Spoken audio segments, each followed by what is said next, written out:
What, Nicoll? Welcome to the RMN Podcast. How are you? I am absolutely spot on. Top of the bill. Top of the bill. How you doing? I'm good. Good.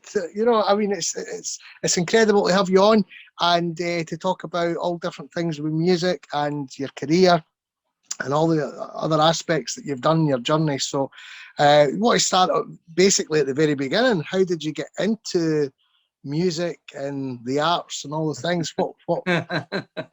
Well, to get into music was very much my sort of benchmark. Your hero as a child was my Uncle Eck, who was a piper.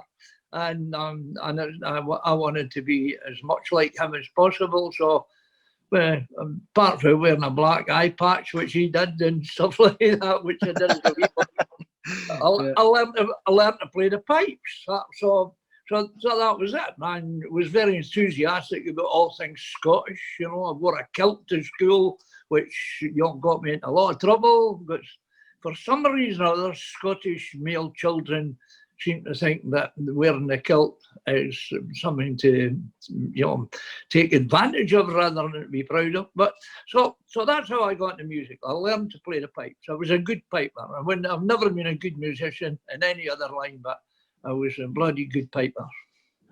So, and did that sort of, how did that then relate to, at the time you're saying it was pretty hard growing up at school, wearing the kilt and so on. Obviously you were brought up in Dundee, is that right? Absolutely. In the Loons Road, where are the loonies? That's what everybody's quoted to me since a child, yeah.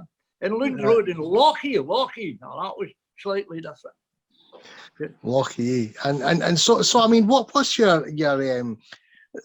at that particular point, is the piping a popular instrument? Is it something that people sort of used you for different functions, or was it something that you just did at school? Or oh no, it was totally overwhelming. It was great. I would say the first band I was in was the Boys Brigade pipe band, and I went to the 33rd company. Now nowadays the Boys Brigade, the local Boys Brigade here has a dozen boys that turn up once a week, and whatever they do now. But the Boys Brigade then, you get 200 people in the company. They had like 5 or 6 football teams. They had a pipe band, had a brass band. That was that was a pretty big deal. And to make it into band, and the 33rd actually won the battalion championship whilst I was in it, which was an incredible honour at the time, and brought me into then. I was asked to play the pipes for little girls that did Highland dancing. So we actually got invited to do, all kinds of events. And let's remember, no telly when I was a boy, no telly, and the radio was no far away from cat's whiskers. So live entertainment of any form was popular. So, and how did that then evolve from the pipes to, quite a journey, I would imagine, from the pipes into other instruments or writing songs for the first time? How did you get into that? Writing songs is actually quite a good one, because it was cheap labour. Children were kept off their school, and these days you got 2 or 3 weeks off to go to the tatty harvester. I lived in Dundee, remember, Smedley's Pea, so I got a couple of weeks off every year to go peeing in the green fields of Dundee, which is one of the first songs I wrote. And we went out in the buses, and it was boys and girls, and it was probably the first function of where boys and girls got on the same bus, went away from your parents for the whole day. Hard work, mind you. It was hard agricultural work for 10 bob a day. That's what you got, 10 shillings for a full day's grafting. But the social side of it was terrific. And on the bus, everybody made up rude songs, usually to make the girls embarrassed. And I was fucking good at it. And I did it all to bagpipe tunes, It was like, you're milking the coo, all you do is you poo, and the milk comes gushing at you. And then you go, but if you're milking up pull, there's no things to pull. So I was just crazy stuff. But I started getting, a reputation for being the guy that made up the vulgar poetry. So that was it. So I mean, when at what point did you go from the pipes? I mean, obviously you went into, you became a speedway rider. Was that the first thing the first kind of profession that you had, or was it? No, we moved. My father moved from Dundee to Glasgow through his work, and of course I had to move school, had to leave all my social scene behind in Dundee. I had an old bike that I'd built up from bits, and I liked skidding it and off the road, of course, but skidding it on grass and all the rest of it. And I used to read about Speedway. When we hit Glasgow, the White City Stadium, when we all lived in Govan, my father took over as a manager at a sawmill there, and of course I went to the Speedway, and I wanted to get closer and closer and closer to the actual machines and the smell of the fuel burning, and it was always a winter sport, and the lights on the track and black and hurling around there. So eventually I got 2 or 3 turns on it. If you went along the morning after, they just was all trying out bikes that had broken down and whatnot. So I got a couple of turns on that, and that was the start. And I did ride on the Speedway for the Glasgow Tigers for a short while. I was never a flyer. I got a few good turns when I was young, when I turned 16. They'd been waiting for me, and I started having a lot of accidents. but you were young, the other riders laid off you. Right. So I mean, was it after the Speedway that you got in, you became the folk singer, or was it prior to that? I see where you're going with that.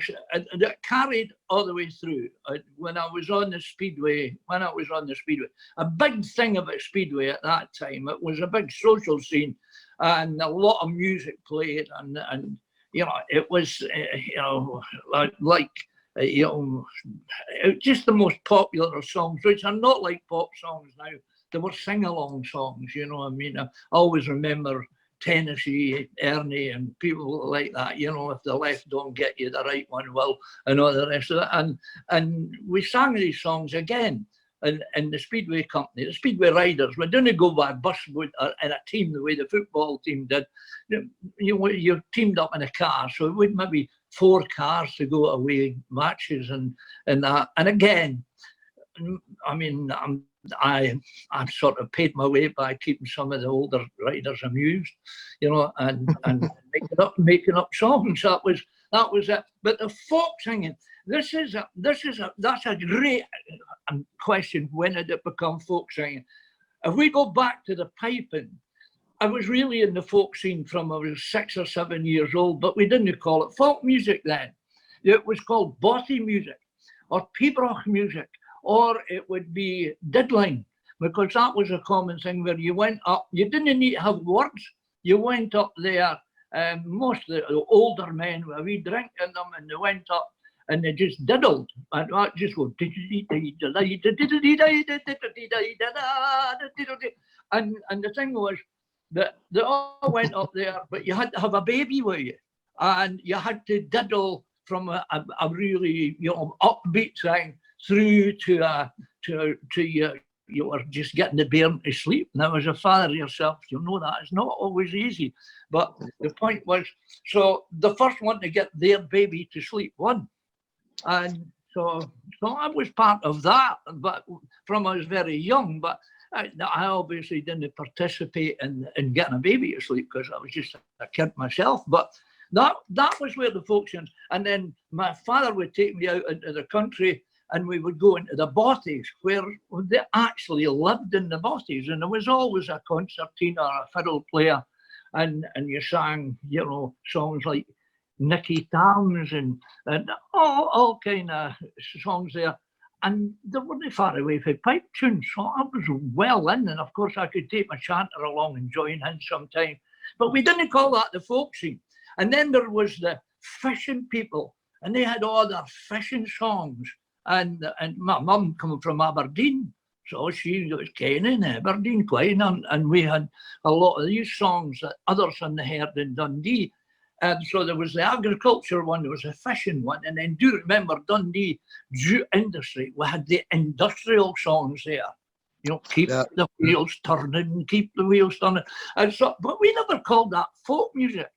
And then when I moved through to Glasgow, all of a sudden, I mean, recently I've been hearing about people writing books and talking about, the start of the Scottish folk scene. That was the 60s. That wasn't the start. We called that the Scottish folk revival. That was a revival of all the songs your granny had sung to you. Know? So it was always there, Rory. It was always there from I was a very wee boy, you know, but we didn't call it the folk scene. It wasn't until people like Archie Fisher, for instance, and Alex Campbell, they would be the early ones. Josh McRae was probably the first person who called himself a folk singer that I came to know, and I became his manager for a while because I was promoting jazz bands at the time. And I suddenly went, wait a minute, instead of having to pay 6 guys to come on and do the interval spot, you can get away with one folk singer. So it's cheap to put him in. So Josh got a lot of work from me and eventually said, oh, listen, this is good. Why don't you manage me? And Josh got songs into the charts. I'm not talking about the folk charts. I'm talking about like the big thing, what we would have was referred to as the top 20, Messing Around on the River, the Never Never Man. And he was, I mean, Josh could have been a folk singer. He would have been Ed Sheeran, you know, but he wasn't. He was Josh McRae.